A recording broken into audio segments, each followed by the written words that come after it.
tous, bienvenue dans Parlons placement numéro 40. On va s'intéresser aujourd'hui au Bitcoin. Et oui, c'est la fièvre sur ce nouvel actif. On va essayer de mieux comprendre comment ça se passe. Et puis on s'intéressera également aux arbitrages financiers que l'on doit réaliser après une année 2017 très riche en arbitrages fiscaux. Et on terminera, c'est bientôt l'époque de la fin de l'année et des vacances, par un petit détour du côté du secteur du loisir et du tourisme pour essayer de voir comment en profiter d'un point de vue placement. C'est Parlons Placement, on attaque tout de suite avec Jonathan Lévy.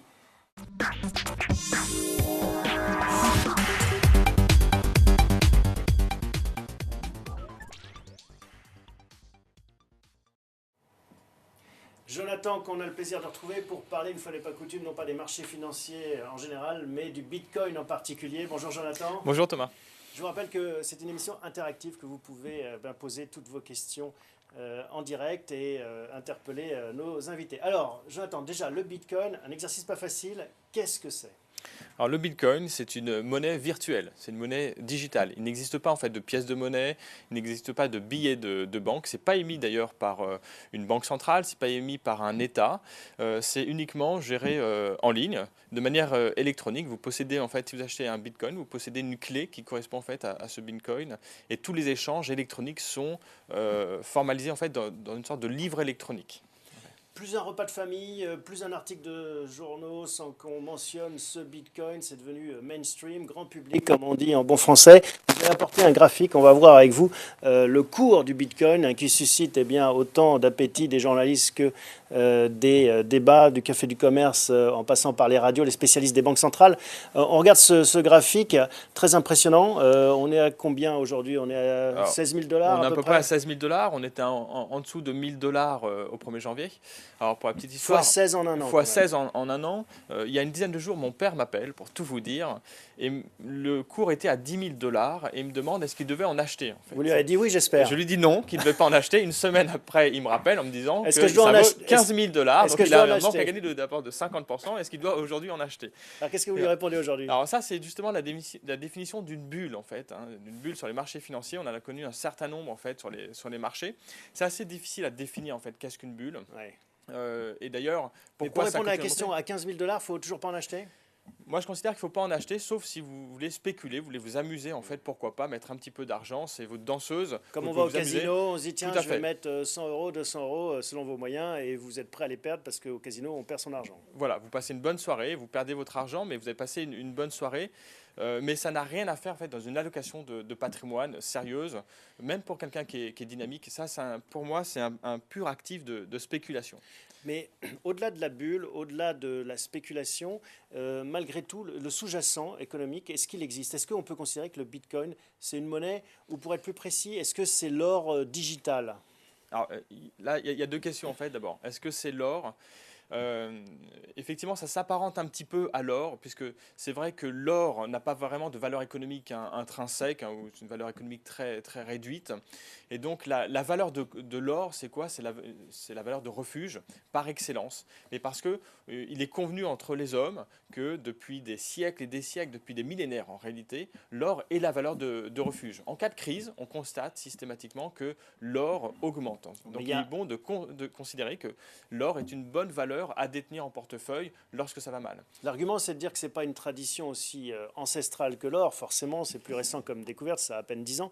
Voilà. Mais est-ce que, pour autant, ce n'est pas comme ça que naissent les traditions ? Il faut que ça commence un jour.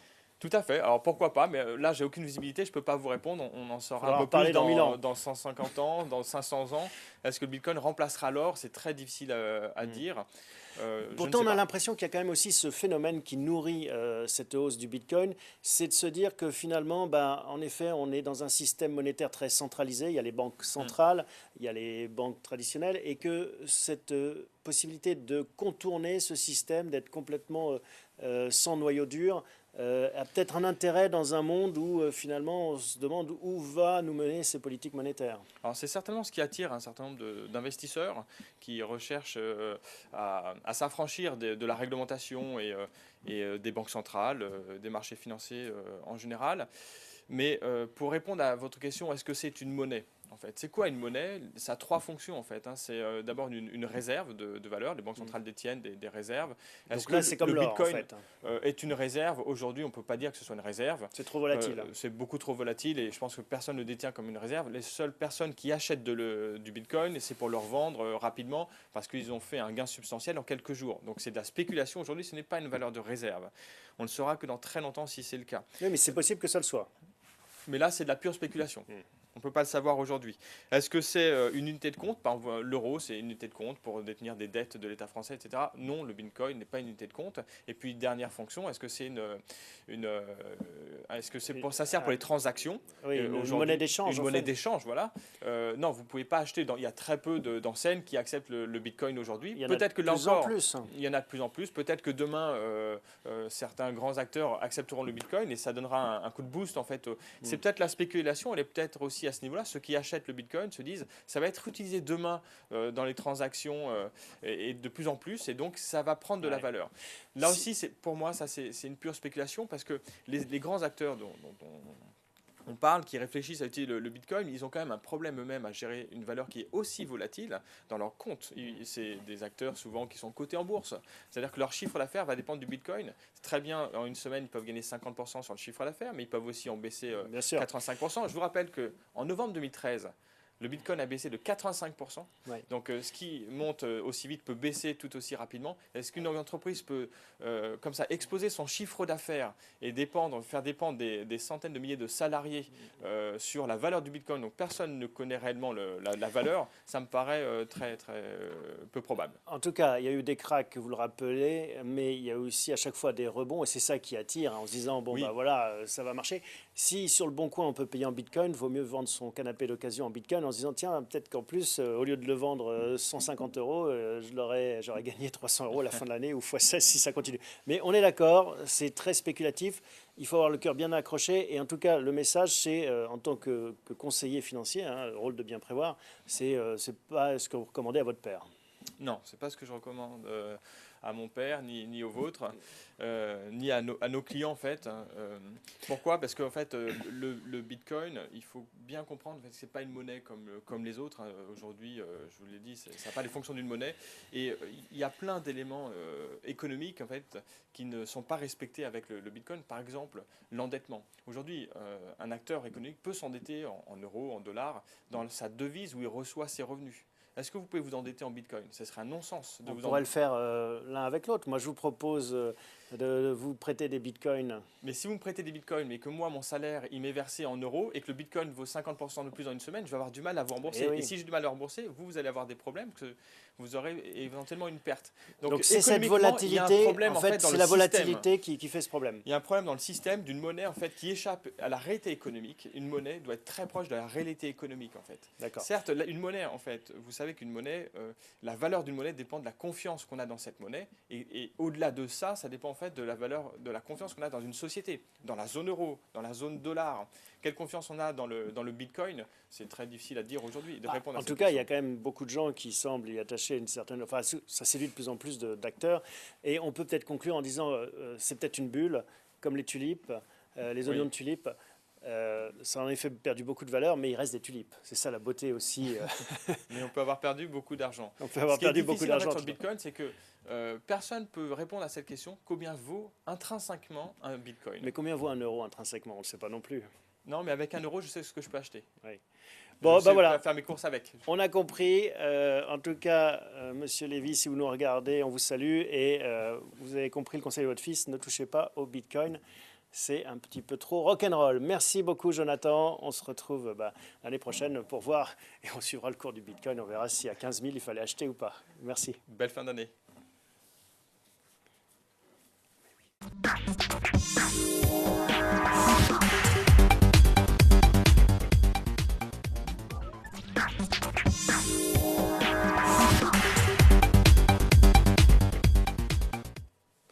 Alors, on retrouve Vincent. Bonjour Vincent. Bonjour Thomas. On va voir quels enseignements tirer en cette fin d'année 2017 suite à ces réformes fiscales qui ont été nombreuses. Ça fait combien de temps qu'on n'avait pas vu autant d'activisme fiscal en France?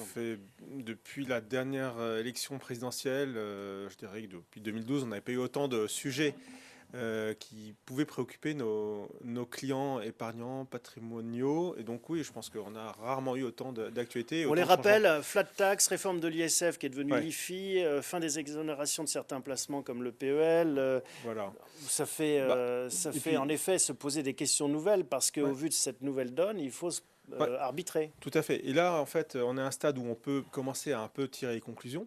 Les discussions au Parlement sont presque finies. On sait à peu près quels sont les amendements qui vont être conservés, ceux qui risquent d'être retoqués ou disparaître. Aujourd'hui, on a la possibilité de commencer à envisager sur 2018 les placements gagnants et les placements perdants suite à ces réformes-là. Mais il n'y a pas que ces éléments-là, il y a aussi des éléments conjonctuels. On est toujours dans un contexte de taux très bas.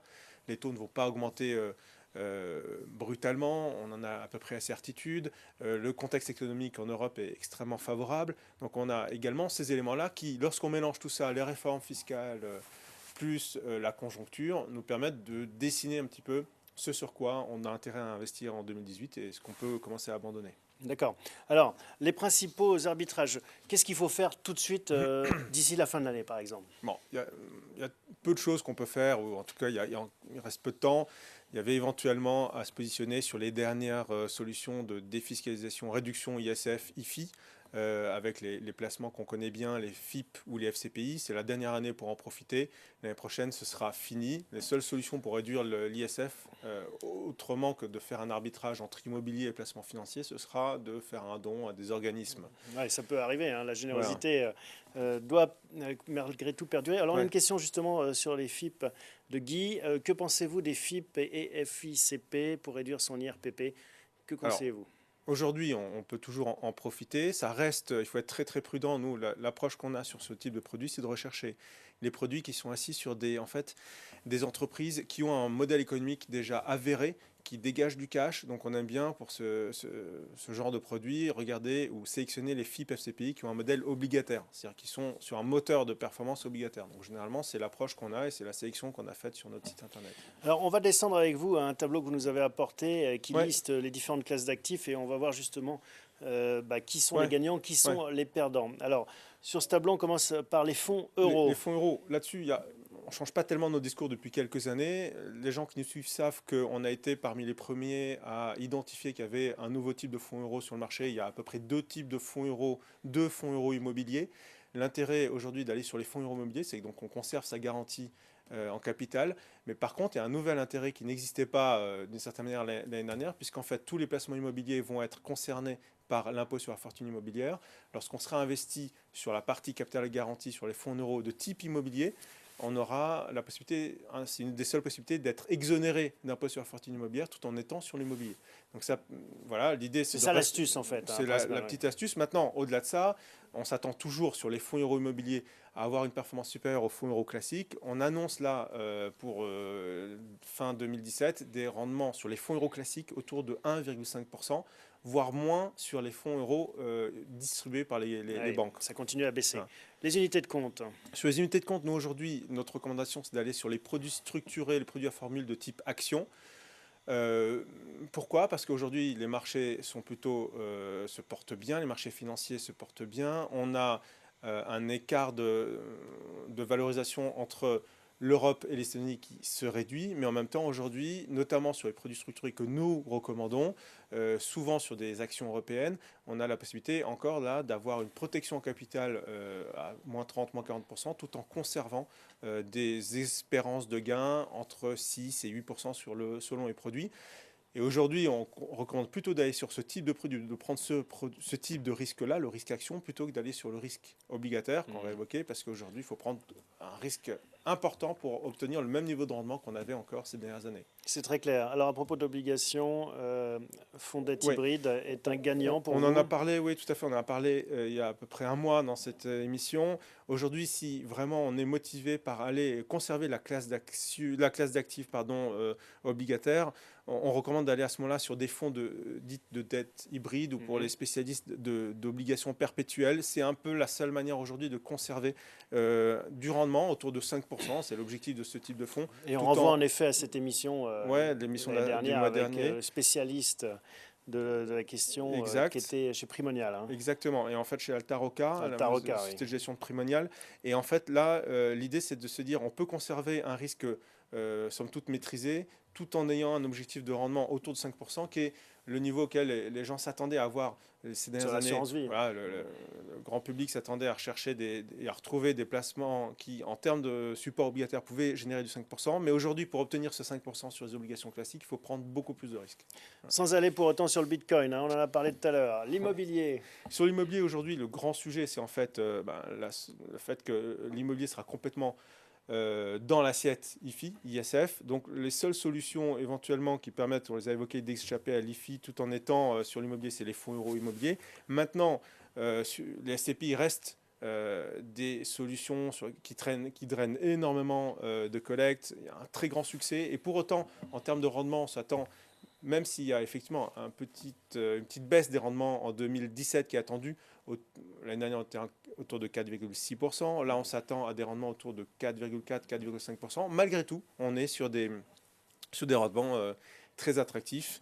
Et je propose de renvoyer à notre site internet pour consulter l'ensemble des offres qui aujourd'hui sont attractives. Alors on prend les questions au fur et à mesure qu'elles arrivent. Une question d'Olivier. Sera-t-il possible d'utiliser des déductions fiscales sur la flat tax ? A priori, non. Il y a pas de... C'est le principe de la flat tax. Hein.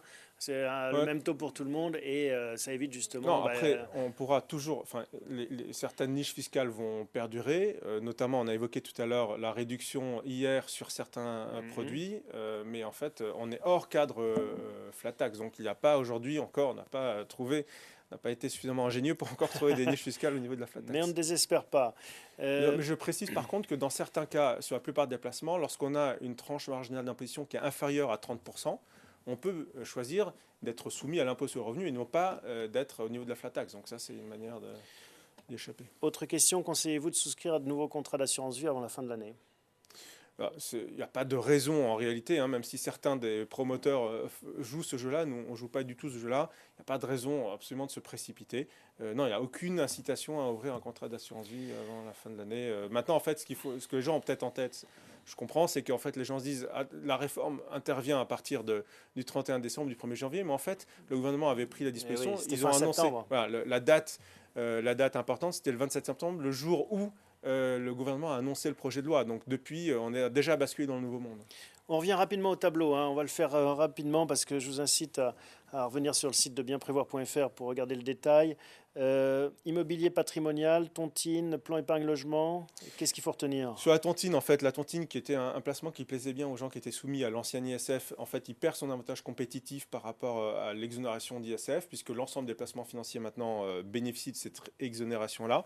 Et après, l'inconvénient de la tontine aujourd'hui, c'est qu'il faut rester bloqué entre 10 et 20 ans. Donc ça, c'est plutôt quelque chose que nous, on met de côté. Sur le plan épargne logement, les nouveaux plans épargne logement, à partir du 1er janvier, vont être non seulement fiscalisés, donc rendement 1%, fiscalité, donc flat tax, et en plus, il n'y aura plus de prime d'État. Donc aujourd'hui, le nouveau PEL est plutôt à laisser de côté.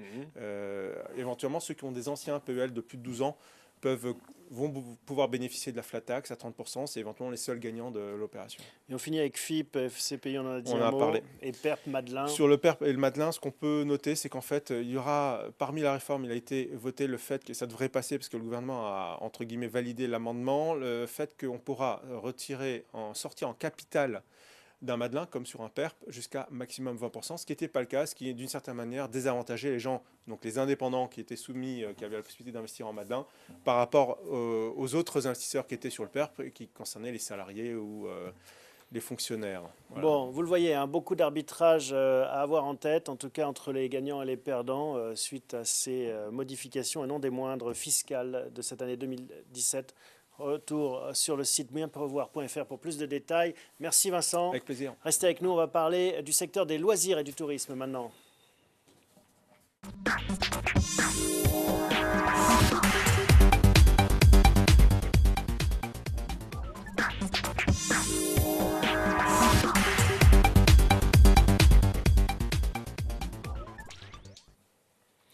On a le plaisir d'accueillir Emmanuel Kragen, stratégiste chez Kepler Chevreux Solutions. Bonjour Emmanuel. Bonjour Thomas. Bienvenue. On va voir ensemble pourquoi le secteur des loisirs et du tourisme fait bouger l'aiguille, vous intéresse. On commence peut-être par une définition. Qu'est-ce qu'on met dans le périmètre de ce secteur ? C'est un périmètre qui est effectivement assez large. On va pouvoir mettre déjà des hôteliers. On va pouvoir mettre aussi des tours opérateurs, des voyagistes. Et puis des transporteurs, donc des compagnies aériennes ou des croisiéristes. Pourquoi c'est le moment d'investir dans ce secteur ? Alors, je dirais qu'il y a deux types de raisons en fait pour investir dans ce secteur-là. C'est des raisons à la fois conjoncturelles et des raisons à la fois structurelles. D'un point de vue conjoncturel, c'est le cycle économique. En fait, je dirais que le secteur du loisir et du tourisme, c'est le secteur qui, en Europe, colle le mieux à la phase actuelle du cycle économique. On en est où alors dans ce cycle ? Au début, à la moitié, à la fin ? Ça qui est intéressant, c'est que le secteur du tourisme, c'est un secteur qui va bien performer dans la phase mature du cycle économique, c'est-à-dire dans la phase dans laquelle on se trouve actuellement. C'est-à-dire que quand est-ce qu'on part en vacances, quand est-ce qu'on va dépenser pour ses loisirs. Quand on a un peu d'argent dans la poche. Oui. Quand on a de l'argent dans la poche et lorsqu'on a de visibilité sur les rentrées futures. Et donc ça, au niveau macroéconomique, ça se traduit tout simplement par une baisse du taux de chômage, mais qui est déjà assez conséquente, et un revenu disponible au niveau macroéconomique des agents qui est déjà assez conséquente. Et c'est exactement ce qu'on est en train de voir en Europe en ce moment, avec un taux de chômage que vous le savez a baissé de 3 points depuis maintenant 2 ou 3 ans. Donc ça, c'est la partie conjoncturelle. D'un point de vue structurel, comment ça se passe ? Alors structurellement, je dirais il y a là aussi deux raisons. La première raison, c'est, alors on en parle depuis longtemps, c'est un peu tarte à la crème, mais néanmoins ça existe, c'est le développement des classes moyennes dans les pays émergents. Donc on a vu arriver en Europe le touriste chinois. Donc bon an mal an, vous avez quand même plus de 130 millions de touristes chinois qui arrivent en tant que touristes au niveau mondial, et la moitié choisit l'Europe comme destination première. Donc ça c'est important. Mais vous avez d'autres pays qui découvrent les joies du tourisme, et en particulier l'Inde, qui représente vraiment une deuxième Chine en tant que tourisme. Et ça va être aussi fort que la Chine, c'est ça que absolument, vous absolument. dites ? Les touristes indiens, ils sont aussi nombreux que les touristes chinois, et ils seront de plus en plus nombreux, et ils ont pratiquement autant d'argent. Donc c'est effectivement quelque chose qui est assez puissant, assez structurant pour la thématique. À propos de Chinois, on voit aussi, pas que des touristes, on voit des investisseurs chinois s'intéresser au secteur. Absolument. Donc on a vu par exemple des Chinois qui ont pris des participations dans Accor, qui ont pris des participations dans Pierre et Vacances, pour citer ou dans Club Med Gym, qui ont racheté Club Med. Donc pour citer pas que Gym. Que Gym d'ailleurs, oui, excusez-moi. Pour citer que des entreprises françaises. On a vu pas mal de partenariats aussi signés par des transporteurs aériens avec des opérateurs chinois. Et effectivement, il y a une vraie volonté des Chinois d'intégrer complètement la filière du tourisme, un petit peu comme nous, Européens, on l'a fait dans les années 70. Et donc effectivement, il y a une dynamique, je dirais, de prise de participation ou de fusion-acquisition qui vient soutenir également l'intérêt boursier du secteur. Je rappelle que les Chinois ont dépensé 9 milliards de dollars l'an passé pour prendre des participations dans des sociétés touristiques. Mais est-ce que c'est pas ça qu'ils ont en tête justement, de se dire on va avoir de plus en plus de touristes qui vont s'exporter, donc autant que ça reste dans des poches chinoises, qu'ils voyagent avec des compagnies aériennes chinoises, qu'ils aillent dans des hôtels, des resorts chinois, et qu'ils mangent chinois, et qu'ils achètent des tours Eiffel chinoises, et qu'ils repartent à Shanghai ou ailleurs. C'est exactement ce qu'ils veulent faire, oui, absolument. Oui, tout à fait. D'accord. Mais on peut en profiter quand même, en tant qu'investisseur ? Oui, alors en tant qu'investisseur, nous, ce qu'on conseille de faire, c'est d'investir dans un pavage assez large de la thématique, c'est-à-dire de ne pas uniquement se positionner sur un canal, mais effectivement d'investir sur des sociétés qui vont être celles de transporteurs aériens, par exemple, ou de tour opérateurs, ou de compagnies hôtelières. Donc nous, on va privilégier les sociétés qui vont avoir un business model assez robuste, assez flexible également, et qui ont noué des partenariats avec effectivement tous ces touristes qui viennent un peu d'ailleurs. Donc on dévoilera quelques noms dans quelques instants. On garde le suspense. Est-ce qu'il y a des risques malgré tout, parce qu'on a vu l'opportunité, la thèse de l'investissement. Est-ce que de l'autre côté, il y a des risques à avoir en tête avant de s'intéresser à ce secteur d'un point de vue financier ? Bah, le risque, en fait, je dirais, c'est d'abord, effectivement, le terrorisme, c'est un risque qui est, je dirais, structurel. Oui, à chaque fois, on a Malheureusement. vu à quel point ça affectait le secteur. On parlait des touristes chinois. Après les attentats, je crois, du Bataclan, pendant 6 mois, il n'y en avait plus un Oui, en France. effectivement, donc on a vu en 2015-2016 sur la France une baisse assez nette, assez forte, hein, des réservations au niveau des hôtels, mais également au niveau des compagnies aériennes. Ça a été assez fort, hein, c'était plus de pratiquement 30%. Alors simplement, ce qui est intéressant de voir, c'est qu'il y a une certaine résilience, je dirais, de la part des gens, ou un effet d'accoutumance, je ne sais pas comment on peut appeler ça, mais qui fait que, par exemple, après Barcelone, les attentats de Barcelone, bah, il y a eu beaucoup moins d'annulations. Donc il y a un effet... donc tant qu'il n'y a pas, je dirais, d'escalade dans le terrorisme, je dirais que c'est quelque chose qui est au moins partiellement intégré par les gens. Et de toute façon, l'Europe n'est pas la seule zone ciblée par les terroristes, hein. Vous avez des attentats également aux États-Unis, vous en avez également en Asie, c'est un petit peu malheureusement général. Malheureusement, comme vous dites. D'autres risques? Alors, une question qu'on a souvent, c'est Airbnb, concurrent des chaînes hôtelières. On ne peut Alors, pas encore investir dans Airbnb, c'est pas encore coté. non, c'est une société privée, donc on ne peut pas... Ça on viendra peut pas peut-être. encore- Ah oui, probablement, oui. Oui. Donc effectivement, Airbnb a gagné, je dirais, quelques parts de marché, hein. Ça a cru de façon extrêmement rapide. Bon, c'est en train de décélérer un petit peu, mais d'une manière générale, le gâteau, il est assez gros, hein. Il croît de façon assez forte. C'est que les dépenses touristiques au niveau mondial, c'est à peu près plus de 10% du PIB. Oui. Donc c'est quand même assez gros, ça croît très fortement chaque année. Airbnb a gagné quelque part de marché, mais il y a une régulation qui est en train de se mettre en place, qui est d'ailleurs pas tellement le fait des hôteliers, hein, ce qui prouve que finalement les hôteliers, bon, bah, c'est un concurrent évidemment, mais c'est pas tellement dangereux pour eux. C'est plus finalement les municipalités ou les États qui essayent de récupérer une manne ici d'un point de vue fiscal. Et puis on le voit avec Uber, hein. C'est pas parce qu'il y a des chauffeurs Uber qu'il n'y a plus de chauffeurs de taxi. Les deux peuvent cohabiter. En Oui, effet, oui. le gâteau peut grossir. Quelqu'un qui va aller dans du Airbnb peut à un autre moment aller dans de Ah bah l'hôtellerie oui, ou c'est pas évoluer. exclusif. Ça, de toute façon, c'est pas exclusif. Et je dirais même que la vertu de la concurrence, c'est que ça pousse les hôteliers traditionnels à diversifier leur offre. On le voit très bien avec une entreprise comme Accor, par exemple, hein, qui a créé pour les jeunes Joy Enjoys, par exemple, qui est une offre alternative à Airbnb. Ça, dans le secteur, je dirais, donc vraiment pour les jeunes, on va dire bas de gamme entre guillemets. Et Qui n'ont pas beaucoup de pouvoir d'achat. voilà. Et c'est le cas souvent quand on est jeune, malheureusement. Et sinon, à l'inverse, hein, vous avez One Fine Stay, qui est vraiment l'offre très haut de gamme pour équivalente à du Airbnb très haut de gamme avec service de conciergerie, etc. Donc voilà, une offre. Donc ça pousse, je dirais, les entreprises traditionnelles à être plus inventives, plus flexibles et à proposer des offres plus segmentées pour capter effectivement une partie de ce flux touristique. Alors, concrètement, comment est-ce qu'on fait pour profiter de cette thématique que vous semblez apprécier du secteur du tourisme et des loisirs? On investit dans quoi? Alors, nous, on a la chance d'avoir un bureau de recherche à Kepler-Chevreux qui est extrêmement étoffé, et avec des analystes qui sont très bien rankés. Donc, du coup, pour nous, c'est assez Ranké, facile. ça veut dire classé. Classés, pardon. Oui, on va éviter traduis. les anglicismes, qui sont très bien classés. Et donc, ça nous facilite la tâche pour trouver des sociétés sur lesquelles investir.